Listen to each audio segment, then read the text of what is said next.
সম্মানিত দর্শকবৃন্দু, আসসালামু আলাইকুম। আজকে আমি আপনাদেরকে যে প্রজেক্টটা দেখাবো সেটা হচ্ছে মিষ্টি কুমড়ার প্রজেক্ট। তো এটা হচ্ছে আমার মিষ্টি কুমড়া। যদি আপনাদেরকে দেখাই ঘুরে ঘুরে, তাহলে আপনারা দেখবেন যে এই হচ্ছে আমার মিষ্টি কুমড়া ক্ষেত। তো যদি আপনাদেরকে ভালো করে আমি দেখাই, তাহলে আপনারা দেখবেন যে মিষ্টি কুমড়ার ফলন কেমন হয়েছে। এই হচ্ছে দেখুন, এই এখানে আছে কয়েকটা, এই দেখুন আরো,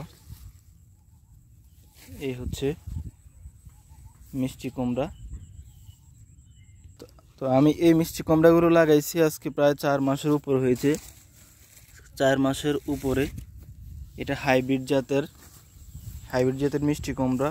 আরও ছিল, তা তুলে নিয়ে গেছি, আরও প্রায় 1-1.5-এর উপর হবে, তুলে নিয়ে গেছি। এখানে আমার মোট জায়গার পরিমাণ হচ্ছে আপনার 7 শতাংশ জায়গা। এখান থেকে প্রায় 150-এর উপরে নিয়ে গেছি, বিক্রি করে দিছি। আরও আছে, আরও প্রায় 60-70টার মতন হবে, আছে এখনও জমিতে। এগুলো আজকে তুলবো।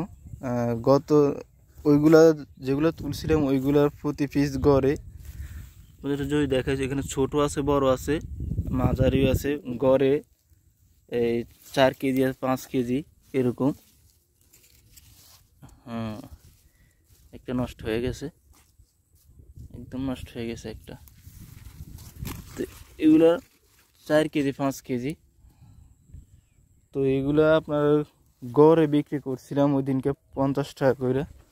তো বাজার তেমন ভালো না, 50 টাকা করে বিক্রি করছি আমাদের কুমিল্লা বগুড়াতে। তো ফলন মোটামুটি আসছে, আলহামদুলিল্লাহ ভালো। এই যে ফলন আসছে ভালো, কিন্তু দর তেমন পাইনি। দর আপনার 50 টাকা করে। তো আপনাদের এদিকে কেমন দাম আপনারা একটু কমেন্টে জানিয়ে দিবেন, যে মিষ্টি কুমড়ার কেজি বিক্রি করে নাকি পিস বিক্রি করে, একটু জানাবেন কমেন্টে। তো আমাকে সাপোর্ট করবেন, আমার চ্যানেলটি সাবস্ক্রাইব করে পাশে থাকবেন। এই হচ্ছে আজকের ভিডিও। নতুন এরকম ভিডিও পেতে আমার চ্যানেলটি সাবস্ক্রাইব করবেন। তো ধন্যবাদ, আসসালামু আলাইকুম।